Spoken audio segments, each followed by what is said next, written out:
اعوذ باللہ من الشیطان الرجیم، بسم اللہ الرحمن الرحیم۔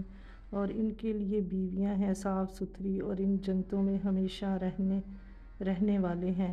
یقیناً اللہ تعالیٰ کسی مثال کے بیان کرنے میں کوئی نہیں شرماتا، خواہ مچھر کی ہو یا اس سے بھی ہلکی چیز کی۔ ایمان والے تو اسے اپنے رب کی جانب سے صحیح سمجھتے ہیں، اور کفار کہتے ہیں کہ اس مثال سے اللہ تعالیٰ نے کیا مراد لیا ہے۔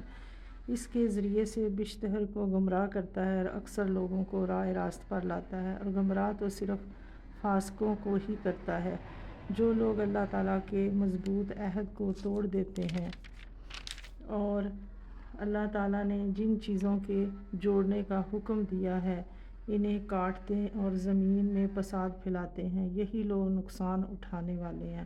تم اللہ تعالیٰ کے ساتھ کیسے کفر کرتے ہو، حالانکہ تم مردہ تھے، اور اس نے تمہیں زندہ کیا، پھر تمہیں مار ڈالے گا اور پھر زندہ